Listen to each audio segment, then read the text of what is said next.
ship moved through the darkness like a ghost. No light escaped its hull. No energy signature betrayed its presence. Time's almost up. The TSS We have to go Silent now. Watch had been designed She's so scared. for one Please purpose, hurry. to see without being seen. For 11 months it had done exactly that. Lyra pressed her daughter closer. The child's bronze scales were warm against her chest. Status report. What are we seeing? Outside the window, the Sir, night had anomaly turned confirmed. orange. Trajectory is Not the unstable. gentle orange of Recalibrate and run sunset. projections now. The violent orange of cities dying. Mama, what's happening? 10 years old. Old enough to understand death. Too young to accept it. Lyra began to sing. Her voice shook at first, then steadied. It was an old song. Her mother had sung it, her grandmother before that. A song about stars and safety and the promise of morning. When darkness falls and shadows grow, when cold winds across the valley blow, close your eyes, my little light. The stars will guide you through the night. Little Senna buried her face against her mother's shoulder. Her small body trembled. Lyra kept singing. The words were all she had left. Through the window she could see them now. Streaks of light falling from the sky. Beautiful if you didn't know what they were. Beautiful like lightning before it kills you. The explosions were getting closer. You are brave. You are strong. Morning comes before too long. I will hold you. I will stay. Until we see another day. Senna's voice joined hers. Thin and frightened but trying. So brave. So impossibly brave.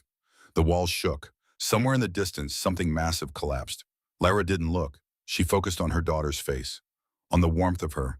On the rise and fall of her breathing. On anything but the fact that they had 47 seconds left to live. The main display showed everything in crystalline detail.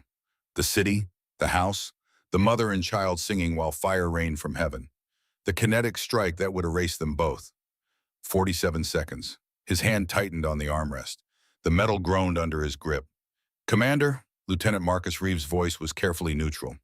Should I continue recording? Kincaid didn't answer. Couldn't answer. His throat had closed.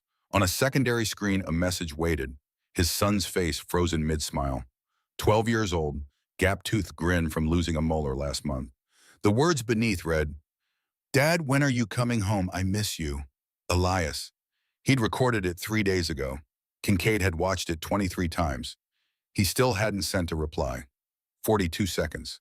The kinetic rod was invisible to the naked eye, but the sensors tracked it perfectly. A telephone pole of solid tungsten dropped from orbit. No explosives needed. Physics would do the killing. Terminal velocity would turn it into a meteor strike. The impact zone was highlighted in red. A perfect circle. 1,200 meters across. Lyra's house sat dead center. 38 seconds. Sir Ensign Aria Vasquez turned from her console. Her dark eyes were wet. The Velithians are broadcasting on all frequencies. Prayer services. They think the lights in the sky are gods. They're asking for mercy. Kincaid forced himself to look at her, 26 years old, fresh out of the academy. This was supposed to be a learning mission. Observe, record, report. She was learning all right, learning what it felt like to be powerless. 33 seconds. Keep recording, Kincaid said. His voice came out flat, dead. Document everything. Yes, sir. The bridge of the Silent Watch was quiet except for the soft hum of systems. 64 people. The best the United Terran sovereignty had to offer.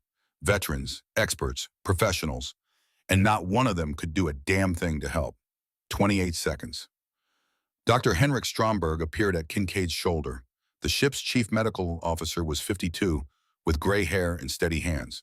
Right now, those hands were clenched into fists. Nate, his voice was barely a whisper.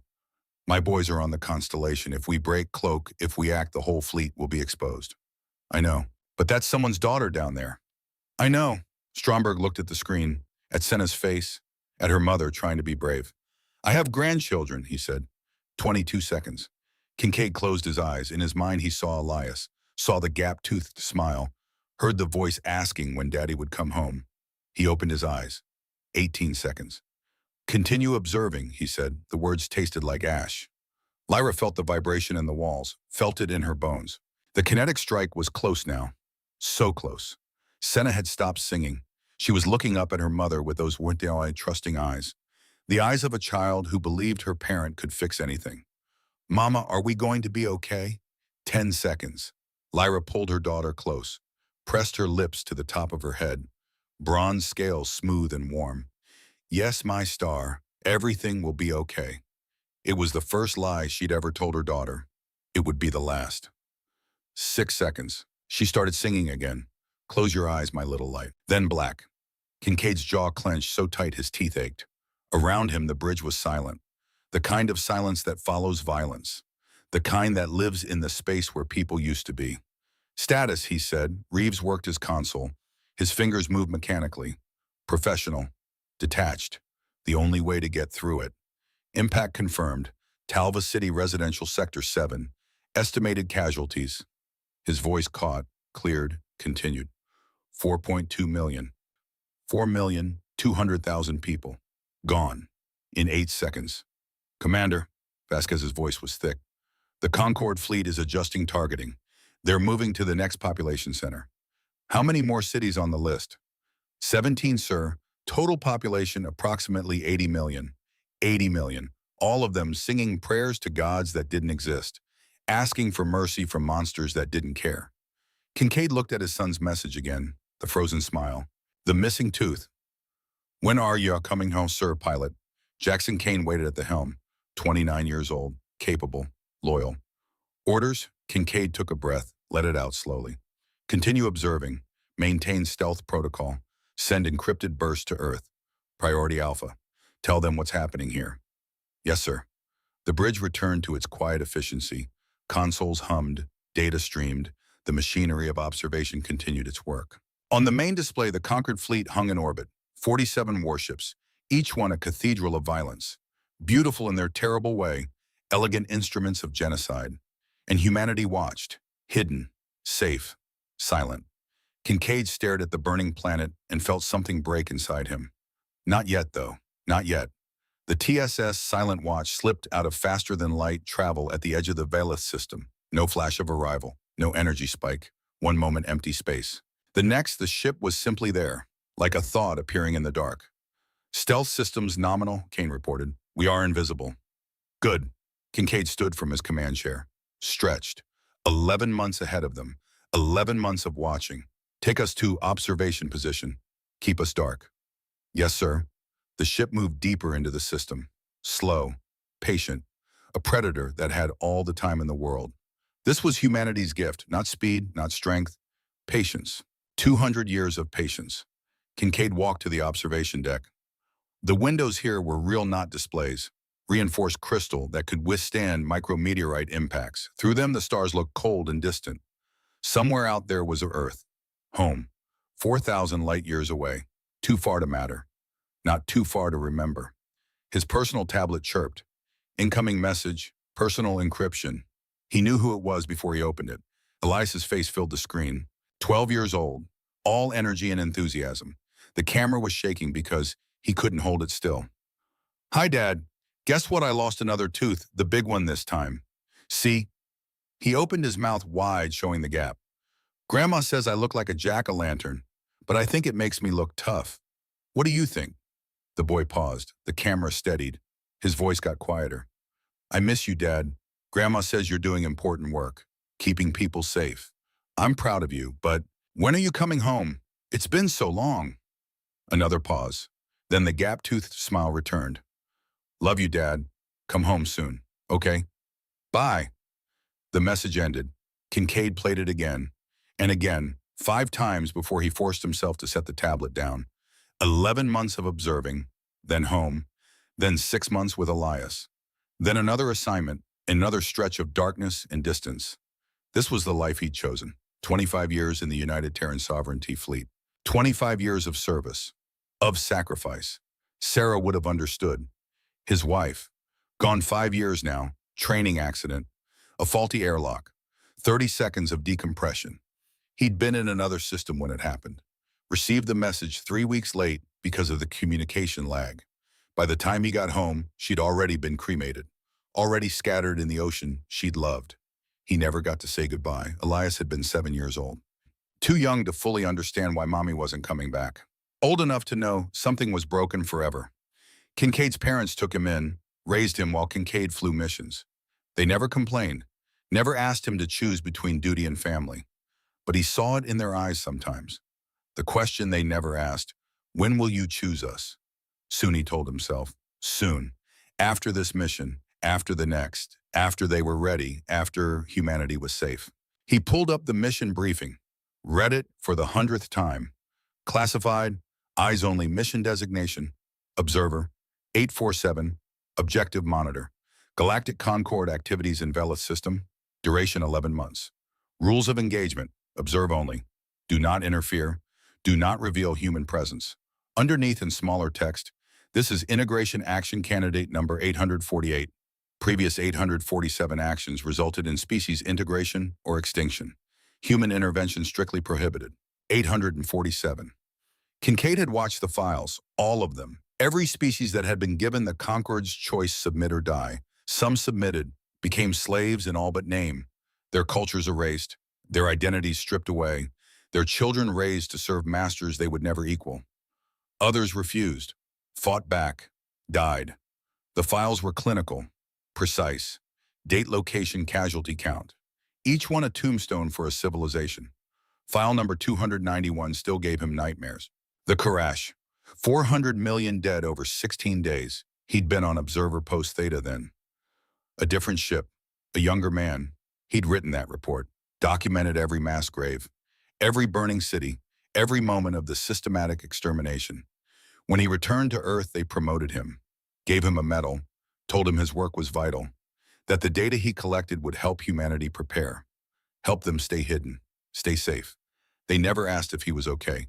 He wasn't. But he kept flying missions, kept watching, kept documenting, because someone had to, and because stopping meant facing what he'd seen, what he'd allowed to happen. Easier to keep moving, keep working, keep pretending the nightmares would eventually stop. The Velith system was beautiful, a young star stable and warm, 7 planets, 3 gas giants in the outer system, 4 rocky worlds closer in.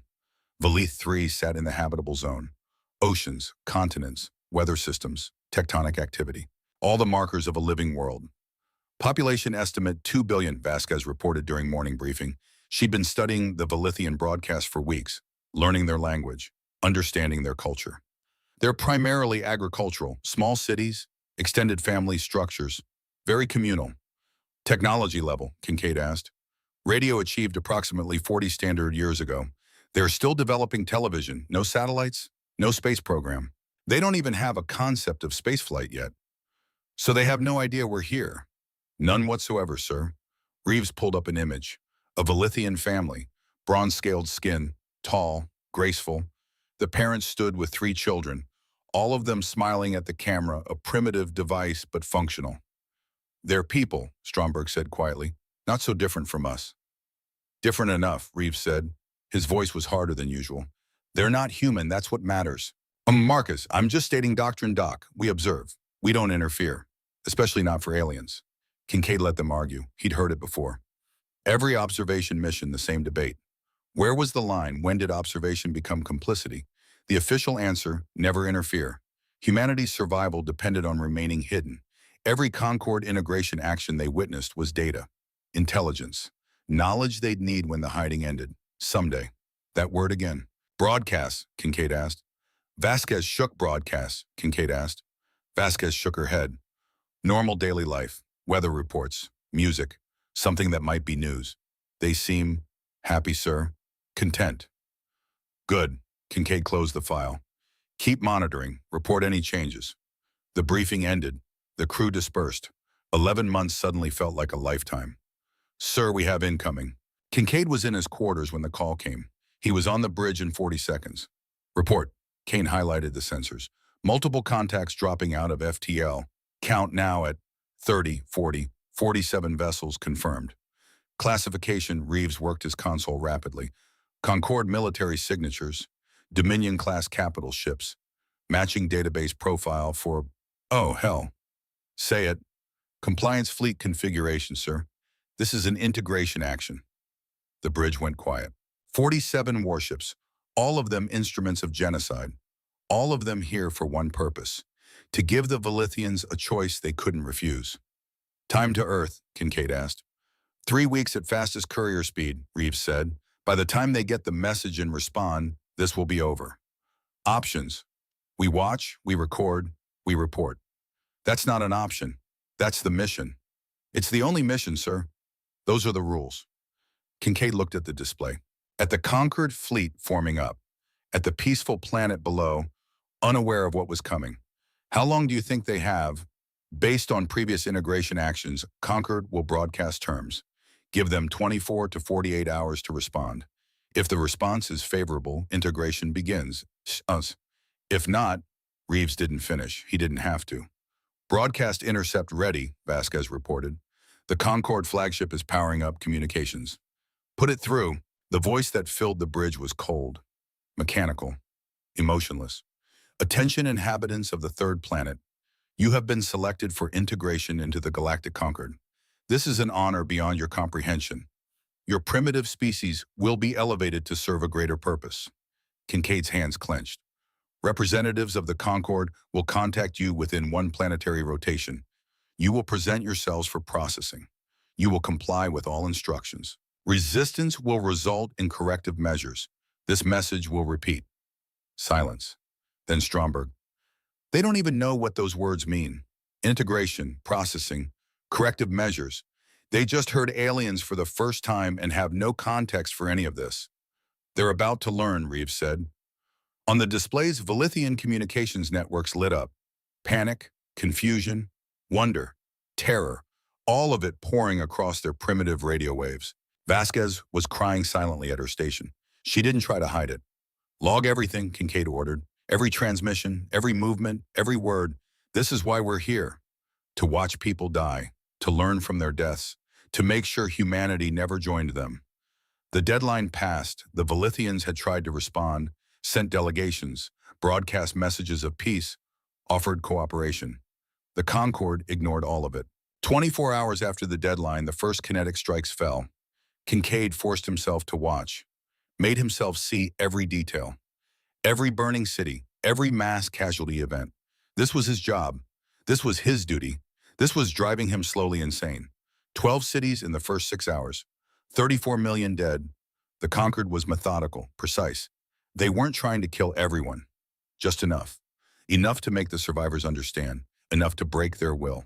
Enough to make integration look like mercy. Sir, Vasquez's voice was hoarse from crying. I'm picking up a broadcast. Civilian frequency. It's a family. Is it relevant to our intelligence gathering?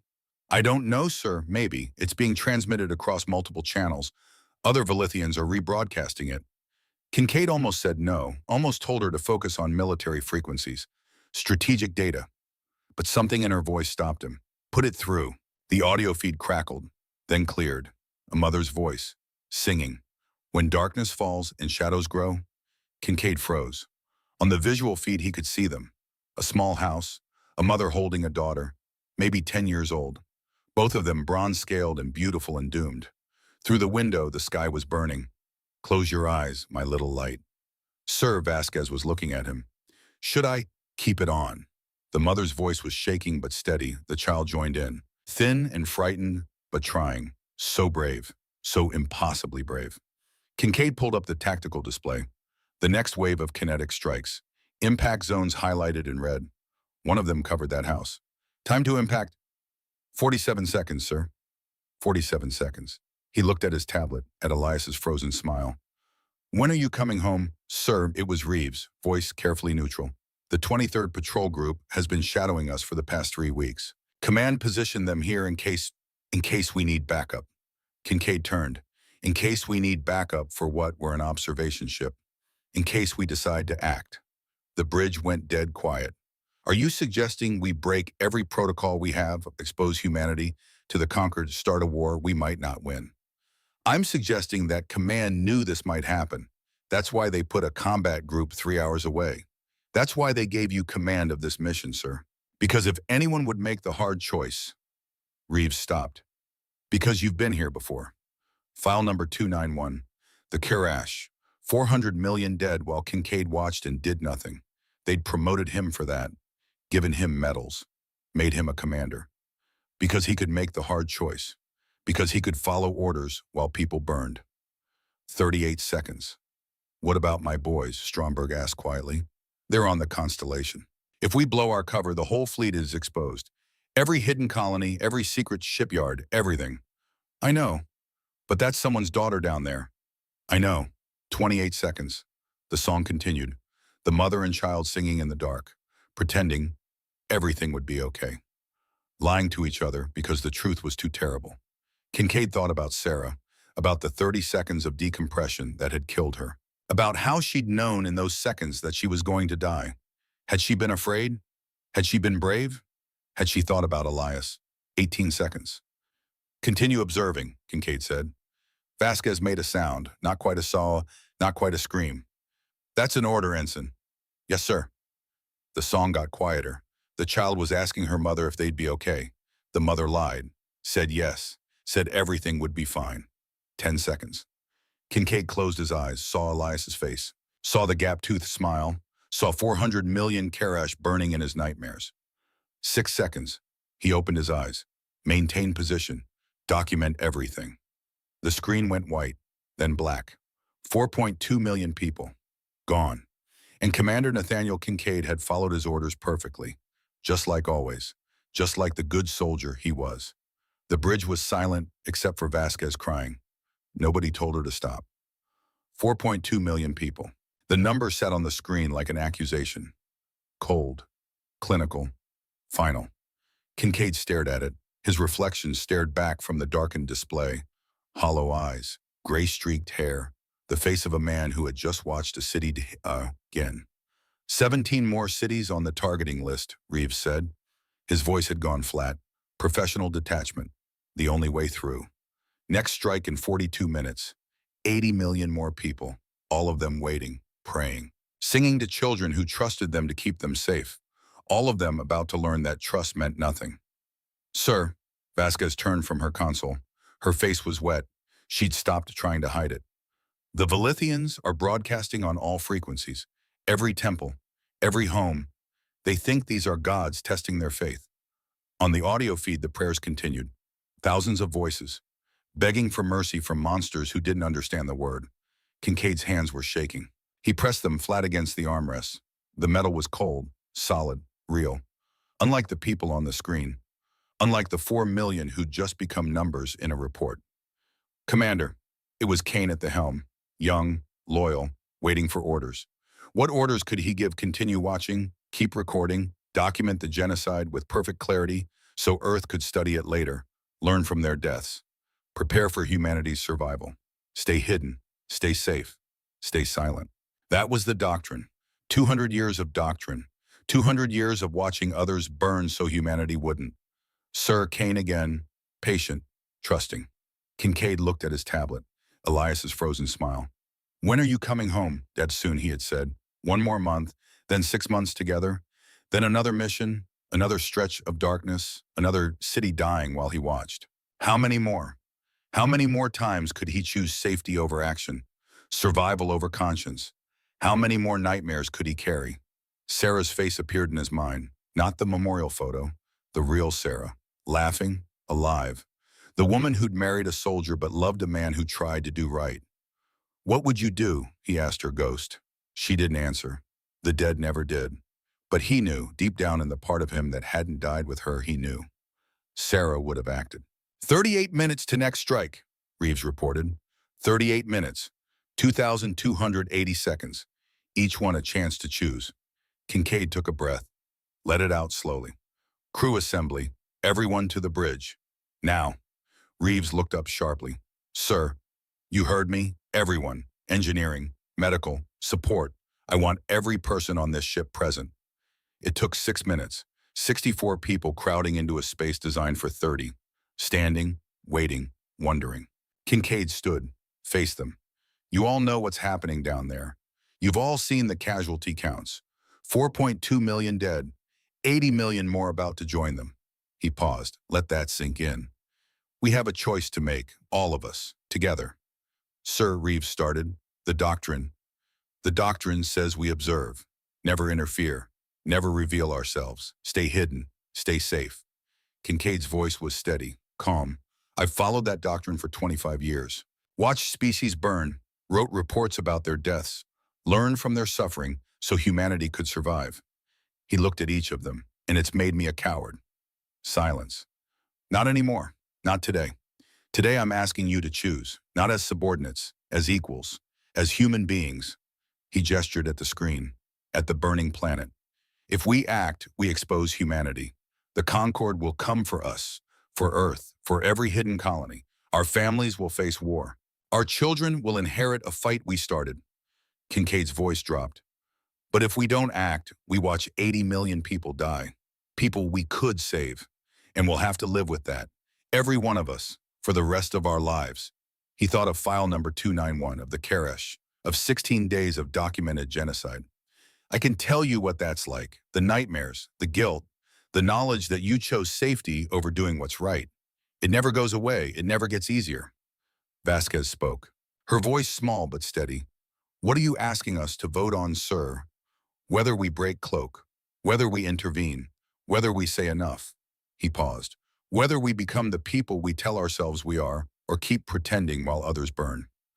The consequences could be catastrophic, Stromberg said. My sons are on the Constellation. If we expose the fleet, they could die. I know, my son is on Earth, 12 years old. If the Concord finds us, Elias could die too. Kincaid met Stromberg's eyes. And I'm still asking, because that girl down there, the one singing with her mother, she's 10 years old, and she's going to die in 32 minutes unless we act. He straightened. So vote, not for me, not for Earth. Vote for who you want to be. The silence stretched. Then Kane raised his hand. First, no hesitation. Vasquez, tears streaming, hands steady. Stromberg, slow, thoughtful. Final, one by one. Engineers, scientists, support staff, medical personnel. Reeves last, his jaw tight, his eyes wet, but his hand up. 64 hands, unanimous. Kincaid's throat tightened. He swallowed hard. All right then. His voice was rough. Lieutenant Reeves, send the signal. Emergency priority. Tell the 23rd Patrol Group we need them. Now. Yes, sir. Mr. Kane, plot intercept course. Put us between those landing craft and the planet's surface. Aye, sir. Ensign Vasquez, prepare a broadcast. All Concord frequencies. I want every ship in this system to hear what I have to say. On it, Commander. And Doc. Sir. Get sickbay ready. We're about to start a war. Stromberg's face was grim. Already done. Good. Kincaid returned to his command chair. Sat. Felt the weight of it. The weight of 200 years of hiding. Of watching. Of waiting. All of it ending now. Mr. Kane, take us down. Sir. Kane's voice carried hope for the first time in months. This requires us to decloak. The Concord will see us. I know. We'll be exposed, vulnerable. I know. They'll try to kill us. Kincaid smiled. It wasn't a happy smile. Let them try. Kane's hands flew across his console. The ship began to move. Helm answering, course laid in, descending to intercept. On the main display, the planet grew larger. Beautiful, blue and green and alive. Worth fighting for, worth dying for. 20 minutes to next kinetic strike, Reeves said. We'll be there in 12, Kane replied. The Silent Watch dove toward Velith 3, still cloaked, still hidden, not for long. Lara held Senna tighter. The child had cried herself to sleep against her mother's chest. Exhaustion, terror, the mercy of youth. They'd survived. Their house had been just outside the impact zone, close enough to feel the shockwave, far enough to live. 1,200 meters. That's all that had separated them from 4 million dead. 1,200 meters in the grace of random chance. The city was gone. The horizon glowed orange. Smoke blocked out the stars, and somewhere in the distance, people screamed. Lyra didn't know what to do, where to go. The temples were full. The hospitals were overwhelmed. The government had stopped broadcasting. All she could do was hold her daughter and wait for morning, if morning came. Mama, Senna stirred, her voice small. Are the sky spirits done testing us? I don't know, baby. Are they angry? Lyra looked out the window, at the burning horizon, at the lights in the sky that didn't move like stars. Yes, she said, I think they're very angry. What did we do wrong? Nothing. We did nothing wrong. Then why? A new light appeared in the sky, different from the others, closer, moving, coming toward them. Lyra's heart stopped. Mama, what's... The light expanded, grew, became a shape, angular, dark, like a knife cutting through the night. It positioned itself between their city and the lights above, and waited. Kincaid's voice was steady. Final. Aye, sir. Decloaking now. The stealth systems shut down. For the first time in 11 months, the silent watch became visible. The effect was immediate. "Sir, we're being painted by every sensor in the Concorde fleet," Reeves reported. "They're trying to identify us. Database queries are failing. They don't know what we are." "Good, let's introduce ourselves." Kincaid stood, straightened his uniform. "Ensign Vasquez, open a channel, all frequencies, all Concorde vessels." "Channel open, sir." Kincaid took a breath. 200 years of silence about to end with his next words. "Attention Concorde Fleet. This is Commander Nathaniel Kincaid of the United Terran Sovereignty vessel Silent Watch. The world you are attacking is now under human protection. Cease all hostile operations immediately and withdraw your forces. This is not a request." Silence. Then a response. Cold, arrogant, amused. "Unknown vessel. I am Admiral Krell of the Dominion, commander of this compliance fleet. I do not know what backwater species you represent or what primitive rock spawned you, but you have made a fatal error." The Admiral's voice dripped contempt. "This system belongs to the Galactic Concorde. This planet belongs to the Galactic Concorde. You will power down your vessel and prepare to be boarded, or you will be destroyed. You have 30 seconds to comply." Kincaid smiled. "I wouldn't recommend that, Admiral." "And why not?" "Because I'm not alone." He nodded to Reeves. "Signal the fleet. Decloak. All ships." Space rippled. 27 warships appeared from nothing. They materialized around the Concorde fleet in perfect formation. A sphere of human vessels, each one a masterpiece of 2 centuries of secret development. Sleek, angular, deadly. The Concorde fleet was surrounded. "Recalculate?" Krell's voice lost its arrogance. "Our sensors must be malfunctioning. How did you—" "We've had 200 years to study you, Admiral. We know your sensor frequencies, your scan patterns, your technological blind spots. We know everything about you." Kincaid's voice hardened. "And you know nothing about us." This cannot be," Krell was sputtering now. 28 vessels. You think 28 ships can challenge 47 capital warships? The mathematics alone. Then test the mathematics, Admiral. Attack us. See what happens." Silence. On the tactical display, Kincaid watched the Concorde ships, watched them calculate, consider, recalibrate everything they thought they knew about the universe. "Sir," Reeves said quietly, "I'm reading massive power fluctuations across their fleet. They're trying to target us, trying to raise shields, trying to charge weapons. And our electronic warfare suite is already inside their networks. Every system they try to activate, we're shutting down. They're dead in space, and they don't even know it yet. How long until they figure it out?" 30 seconds, maybe less. "Admiral Krell." Kincaid's voice was calm, pleasant. "I'm going to give you one chance, one opportunity to avoid what's about to happen. Withdraw your fleet, leave the system.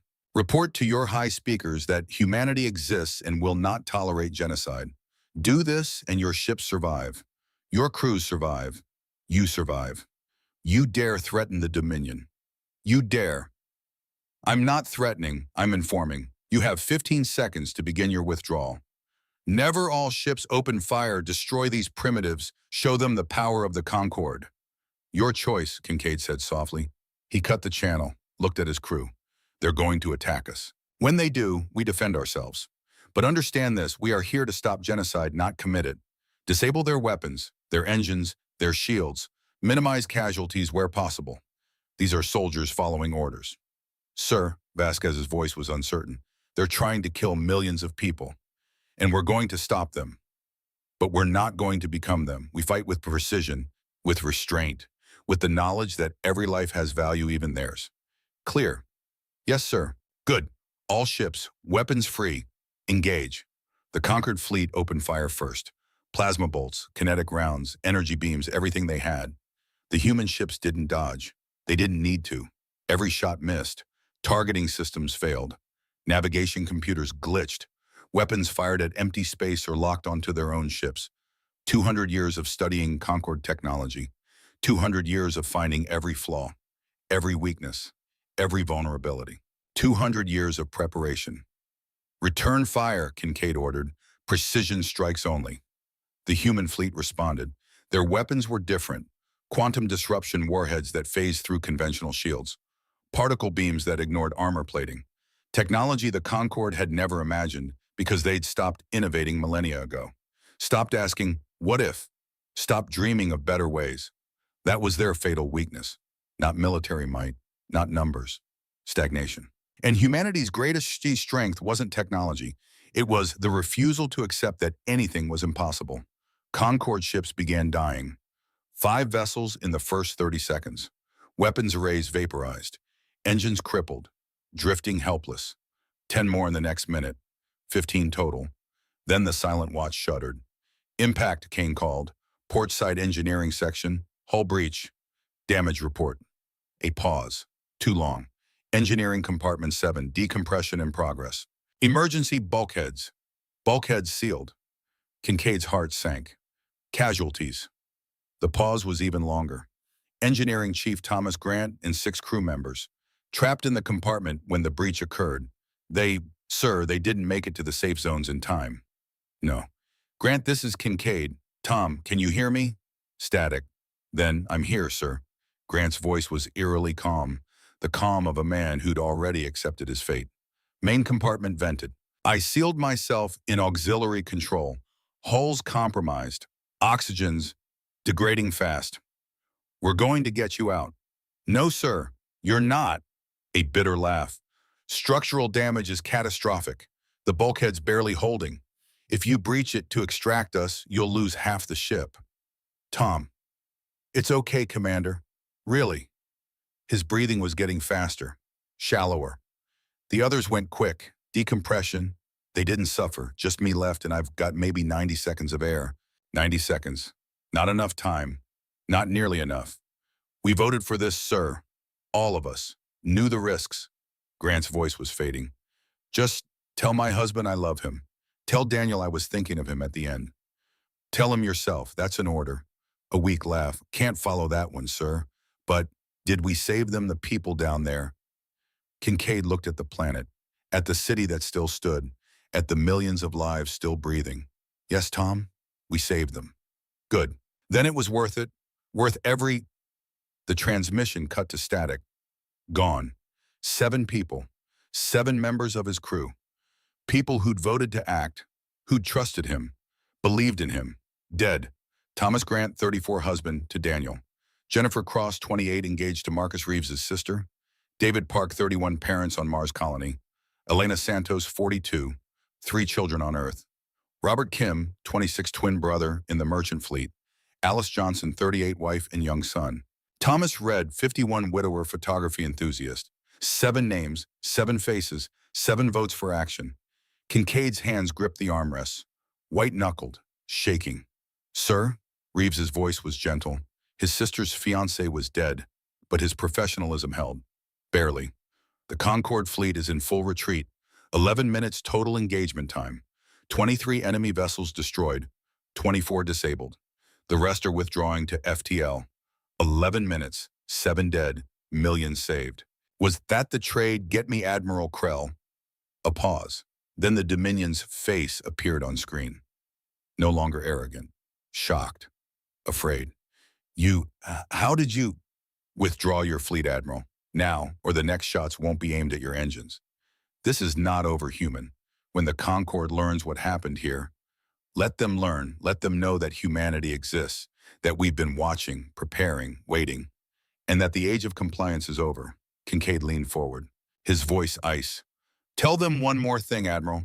Tell them we could have destroyed every ship in your fleet, killed every single one of you. We had the ability.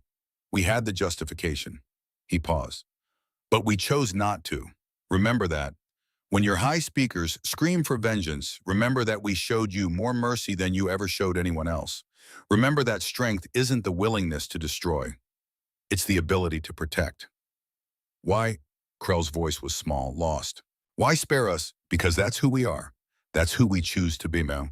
Kincaid cut the transmission. The bridge was silent except for the alarms, the damage reports, the casualty notifications. 7 names adding to the list. Vasquez was crying, quietly. Her fiancé's sister was gone. Stromberg stood stone-faced. His sons were alive. Somewhere. For now. But 7 others weren't. Reeves stared at his console. His sister's fiancé, Jennifer. Gone. Kane gripped his controls. Professional. But his eyes were wet. Sir, Kane's voice cracked. The Velithians are broadcasting.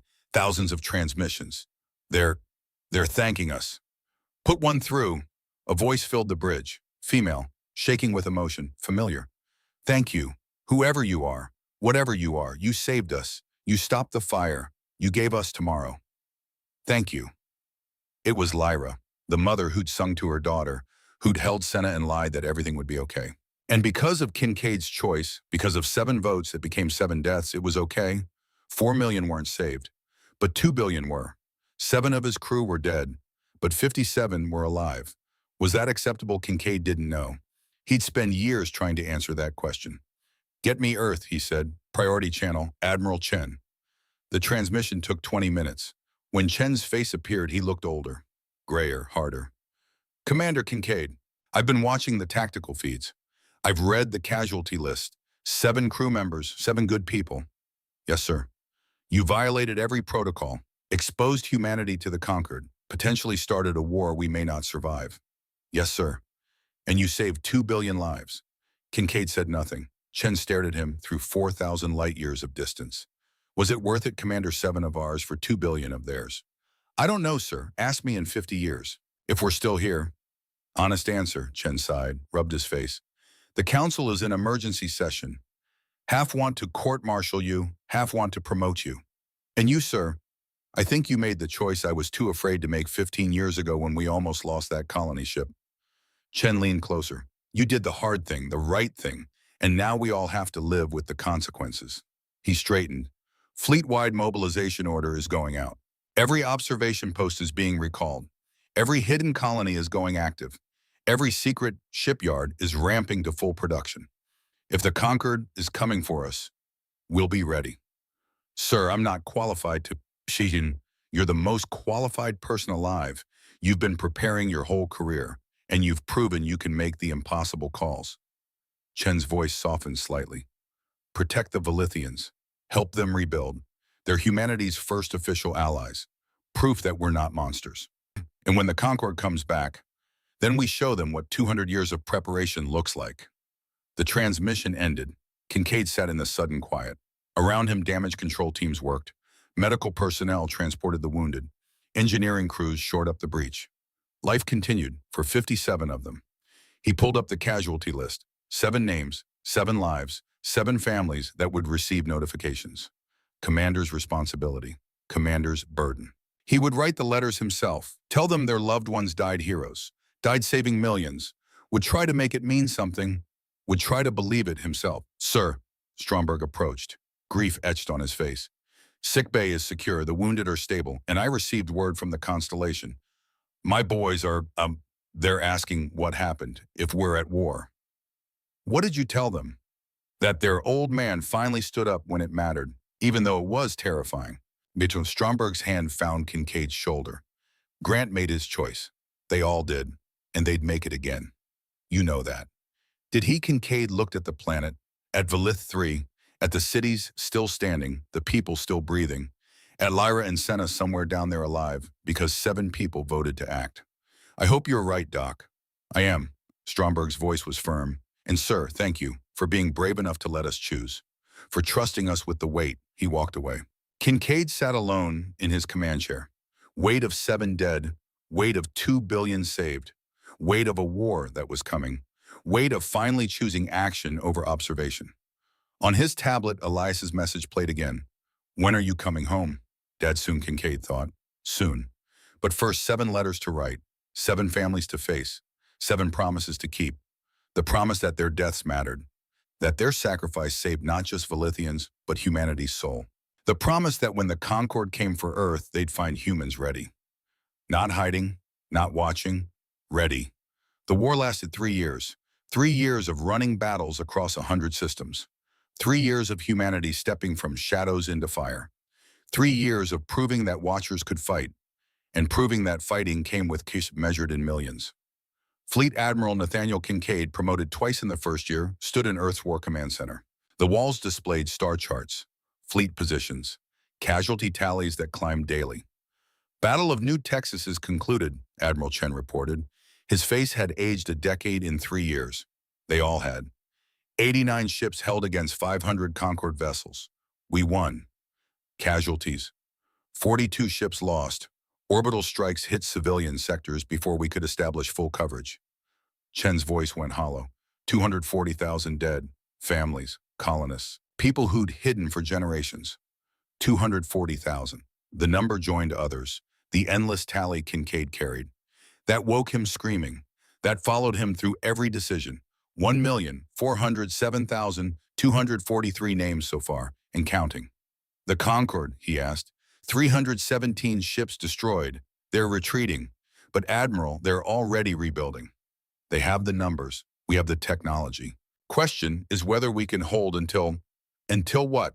Kincaid's voice was sharper than intended. Until they run out of ships. They have thousands of worlds. We're buying time with blood in and hoping it's enough. Chen met his eyes, understanding their shared burden.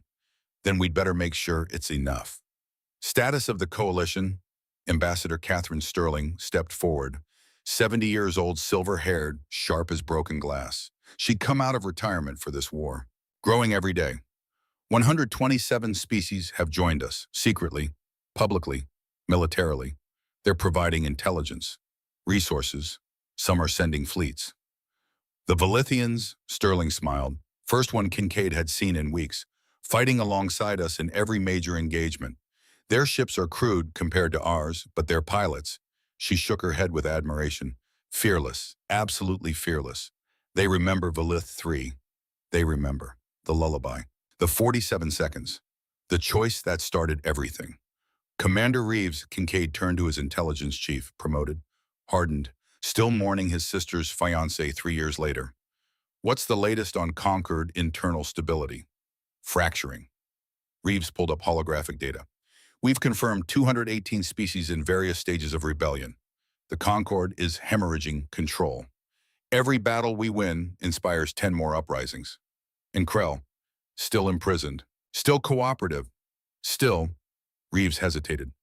Change, sir. The reports from his guards say he spends every day studying the files. All 847 integration actions. Every face, every name, I don't know what he is anymore. Broken, Stromberg said quietly. The doctor had lost both sons in the Battle of Kepler Station. Year 2, he'd stayed on duty anyway, had nowhere else to go. He's a broken man trying to figure out how to live with what he did. Good, Kincaid said. Then softer. No, not good. Necessary. There's a difference. His comm chimed. Priority alert. Sir Captain Vash is requesting emergency contact. Dominion authentication codes check out. Vash, Admiral Krell's former protege, the young officer who'd been questioning the Concorde's methods even before Velith 3. Put him through. Secure channel. The hologram materialized. A young Dominion, perhaps 50 by their standards. Nervous. Determined. Admiral Kincaid, I'm requesting political asylum for myself and 372 Dominion officers under my command. We're prepared to provide complete tactical intelligence on Concorde fleet movements, strategic installations, and High Council communications. Kincaid studied him. This is the third group of Dominion defectors this month. Why now? Because I watched the Battle of New Texas footage. I watched your fleet sacrifice 42 ships to protect civilians you'd never met. I watched you pull back from pursuing our retreating forces to establish orbital shields over the refugee camps. Vash's voice cracked. And I realized everything Admiral Krell taught me was a lie. Krell taught you that strength was everything.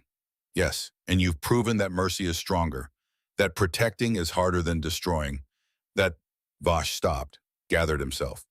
I want to be on the right side, before it's too late. Welcome to the coalition, Captain. Bring your people in. The transmission ended. Kincaid looked at his assembled staff.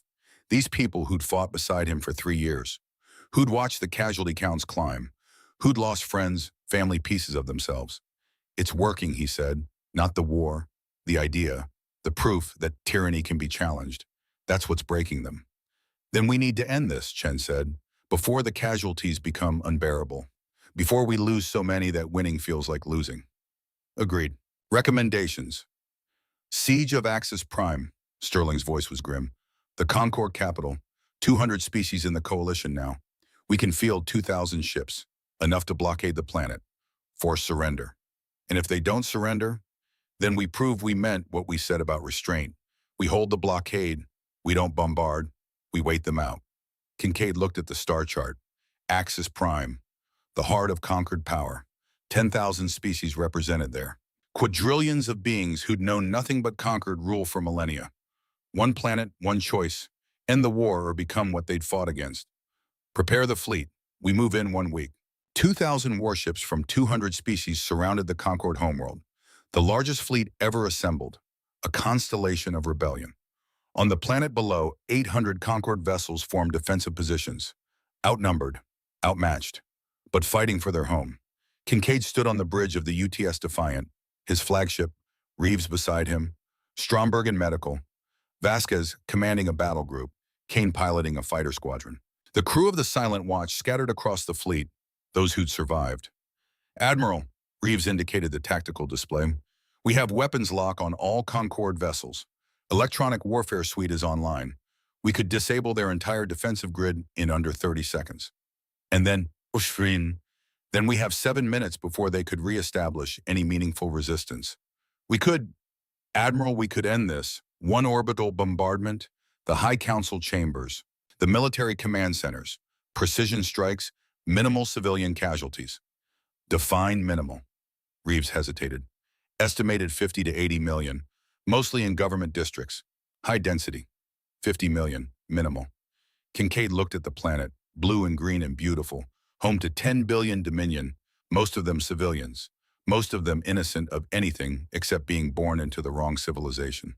No. Sir, I said no, we're not bombing Axis Prime. We're not killing 50 million people to make the High Council surrender faster. Then what do we do? Kincaid took a breath. We show them what strength actually looks like. He opened a channel. All frequencies, broadcast to the entire planet. People of Axis Prime, this is Fleet Admiral Nathaniel Kincaid of the United Terran Sovereignty. Our fleet surrounds your world. Our weapons are locked on your defensive positions. We have the power to destroy every military installation on this planet within minutes. He let that sink in. We're not going to. Confusion, he could imagine it, feel it rippling through the billions listening. For millennia, your Concorde has operated on one principle: the strong dominate the weak. The strong take what they want. The strong survive.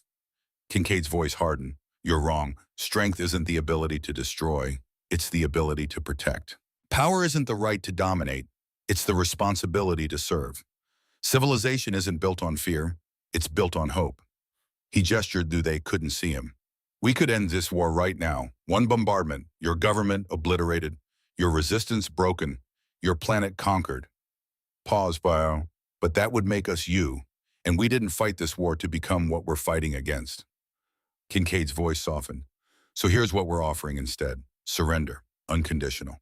The high speakers who ordered integration actions will stand trial for their crimes. But the Dominion species will not be exterminated, will not be enslaved, will not be erased. He let them hear it, really hear it. You'll be given the same choice you never gave anyone else. Join the coalition as equals. Not conquerors, not servants, equals. One species among hundreds. With the same rights, the same voice, the same chance to build something better than what you had. Or refuse. Fight to the last ship. Die as tyrants defending a philosophy that deserved to die centuries ago. Your choice. You have 24 hours. He cut the transmission. The bridge was silent. Admiral, a young officer ventured, what if they refuse? Then we hold the blockade. We wait. We don't fire unless fired upon. And we prove that we meant every word. Reeves stepped closer. Sir, holding a siege of this scale, the resource drain alone. And if they call our bluff, it's not a bluff, Marcus. We're not bombing that planet, not for strategic advantage, not for a faster victory, not even to save coalition lives. We fight with restraint or we don't fight at all. Kincaid looked at his old friend. I've watched too many people die in this war. I've written too many letters. I've carried too many names. I won't add 50 million more just because it's convenient, even if it means the war lasts longer. Even then, Stromberg's voice came over the comm. Admiral, I'm reading this from sickbay, the medical staff. We're all with you. Whatever you need. One by one, other voices joined. Captains, crew members, soldiers across the fleet. Support, understanding, agreement. 24 hours later, Axis Prime surrendered. The Hall of 10,000 Species had witnessed many historic moments. Today would be its most important. Kincaid walked across the main floor. Behind him, Sterling, Chen Reeves, Stromberg, Vasquez, Kane. The core group, those who'd been there from the beginning. Around them, 2,000 species. The coalition, freed slaves, former enemies, neutral observers, all of them watching. Above, in the rings of platforms, the rest watched, including prisoners in the war criminal sections, including Admiral Krell. The Dominion stood in simple clothes. Prison clothes. His trial had lasted 8 months. Evidence presented for each of the 40 integration actions he'd personally commanded. Testimony from survivors. Documentation of genocide. The verdict guilty. Life imprisonment. But he'd been brought here. For this. Now Krell descended to the main floor. Guards escorted him, but he walked with dignity. Head high. No longer the arrogant admiral. Something else now. He reached the center speaking platform. Looked out at the assembled species. Many were species he'd helped conquer. Some were species he'd helped exterminate. All of them were watching. I am Admiral Krell of the Dominion. His voice carried clearly. For 300 years I served the Galactic Concord. I believed in its doctrine, its strength, its right to rule. He paused. The hall was utterly silent. I was wrong. Murmurs, a Dominion admitting fault, admitting weakness, unprecedented. At Valith 3, humanity defeated my fleet in 11 minutes. But that's not when I began to doubt. I began to doubt when they spared me, when they showed mercy I had never shown anyone. Krell's eyes found Kincaid. Admiral Kincaid, you could have killed me, should have killed me. By every law of war, by every standard of justice, I deserve death. Yes, Kincaid said quietly. You did. But you chose mercy, and in choosing mercy, you destroyed everything I believed, every certainty I'd built my life on. Krell turned to address the hall. I spent 8 months in prison. Every day they gave me fays, records, evidence, not of my crimes, those I knew, records of the species I helped destroy, their cultures, their art, their children. His voice broke. I read about a Karash teacher who wrote poetry, about an Avelian scientist who discovered a new mathematics, about a Thresh child who wanted to explore the stars. All of them dead because I decided they were inconvenient. Tears ran down his scaled face. I can't undo what I did, can't bring them back, can't erase the suffering, but I can do this. He gestured to Captain Vash, standing among the Dominion delegation. Captain Vash will represent our species now. He's young enough to learn, brave enough to change, and he hasn't yet been corrupted by power. Vash stepped forward, nervous, but determined. Admiral Kincaid, Ambassador Sterling, assembled species. His voice shook but held. On behalf of the Dominion, I formally request admission to the coalition. Not as conquerors, as equals. As one species among thousands. We bring no demands, only a promise to be better than we were. Sterling stood. The coalition will vote. All species, equal voice. That's how we operate now. The vote took 2 hours. Arguments, debates. Many wanted vengeance, wanted the Dominion to suffer as their ancestors had suffered. But mercy kept winning by 7 votes. 7. Kincaid thought of the 7 crew members who died at Valith 3. Wondered if they'd have voted for mercy. Decided they would have. The Dominion is accepted into the coalition, Sterling announced. May you prove worthy of the second chance you've been given. Krell bowed, deep, respectful, then returned to his guards. But before he left, he stopped beside Kincaid. Thank you, he said quietly. Not for mercy. I don't deserve mercy. Thank you for showing me what I could have been, what I should have been, what I'll spend the rest of my life trying to become. Will it be enough? Kincaid asked. Can you ever make up for what you did? No, but I have to try. It's all I have left. Krell was led away. Kincaid watched him go. A broken tyrant trying to become something better. Was that redemption? Or just the beginning of atonement? He didn't know. But it was more than most got. Black stone carved with names, 1,407,243 of them, each one a person, a life. A story ended. The wall curved across the landscape outside Earth's capital. A scar, a reminder, a promise. Kincaid stood before it with Stromberg. Both of them older, grayer, worn by 3 years of war.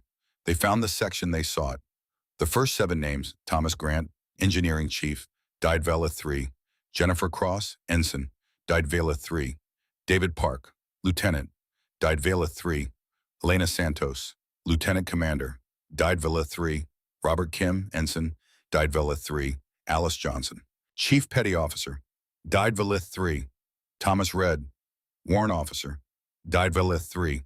The ones who'd voted first, who'd started it all. Stromberg moved to a different section.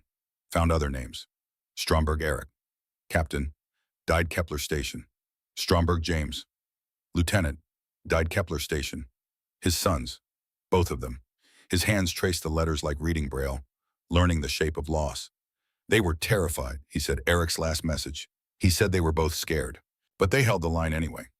That's what courage is. Doesn't make it hurt less. They stood in silence. Two old men who'd sent too many young people to die. Around them, others did the same. Families, friends, lovers, the living touching names of the dead. A Valithian child approached, bronze-scaled, maybe 13 years old. She carried flowers. She placed them at the base of the wall, at Thomas Grant's name. "Thank you," she said in perfect English. "My mother says he died so I could live. I wanted him to know I'm grateful."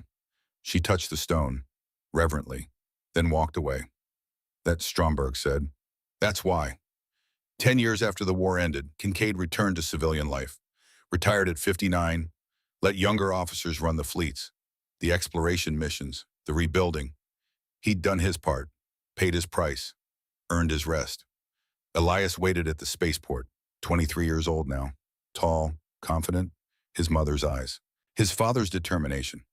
Dad, they embraced, long, tight, making up for years of distance. "You're home," Elias said. "Really home this time. Really home. No more deployments, no more missions, just you and me." "For how long?" "Forever. I'm done, Eli. Someone else can save the galaxy. My job is here."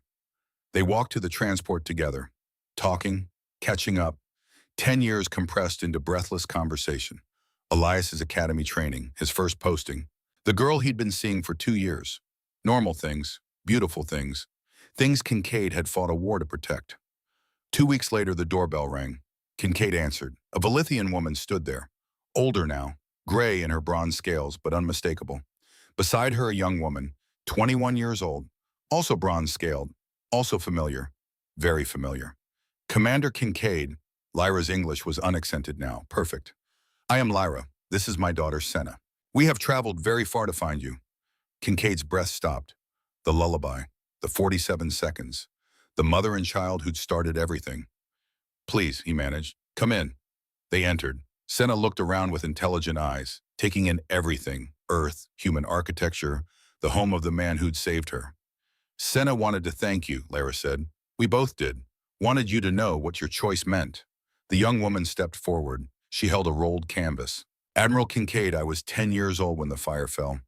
I don't remember much clearly, but I remember my mother singing, and I remember when the fire stopped." She unrolled the canvas, a painting, sophisticated now, skilled. The silent watch, dark and angular, positioned between falling fire and a small house, between death and life. "You saved us. My mother says we were 47 seconds from dying. That's not very long, but it's everything." Senna handed him the painting. "I learned your language to say thank you, to tell you that 7 people died so 2 billion could live. We remember them, all of them." Kincaid took the painting, his hand steady now. The shaking had stopped years ago. "Your mother was very brave, singing to you while the world ended. She says you were braver, that you chose to act when you could have stayed hidden, when it would have been safer." Senna's eyes were bright. 7 of your crew voted for my life. I want to make sure that vote counted." It counted. Elias appeared in the doorway, curious. "Eli, come here. There's someone you should meet." Introductions. 2 children of war, 1 human, 1 Valithian, both alive because adults had made impossible choices. "You're the girl from Dad's stories," Elias said, "the lullaby. And you're the son he came home for." They shook hands, a moment of connection across species, across distance. "We came for another reason," Lyra said. "Senna has been accepted to the Interspecies Academy, the joint training program, where species learn together." She paused. "If the fire had taken us, she'd be dead. Instead, she can be anything, learn anything, become anything." "What do you want to become?" Kincaid asked. Senna smiled. "Like you, someone who stands between the fire and those who can't protect themselves. Someone who chooses action when action is hard." "The academy is competitive," Elias said. "I'm in the 2nd-year cohort. It's intense." "I know, I'm ready."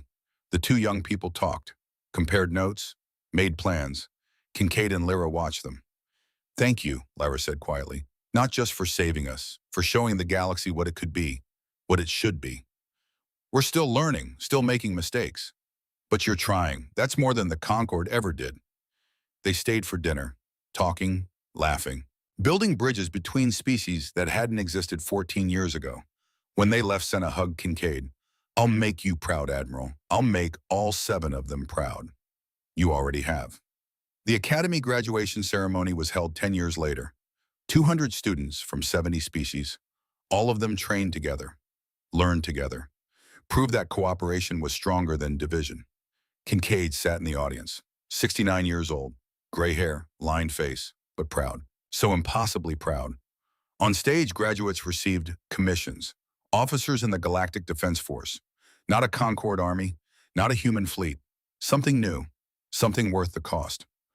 Captain Senna, Lyra's daughter, the Velithian woman, stepped forward, 31 years old, bronze scales polished, uniform perfect. She accepted her commission with grace. Lyra, front row, wept with pride. Lieutenant Elias Kincaid, Kincaid's son, 33 years old, tall, strong, his mother's kindness, his father's steel. Kincaid stood, applauded until his hands ached. Sarah would have been so proud, after Senna and Elias found him together. Admiral, Senna still called him that. Thank you for coming. Wouldn't have missed it. We're being assigned to the same ship, the Unity, deep space exploration, first contact protocols. Exploration, not war.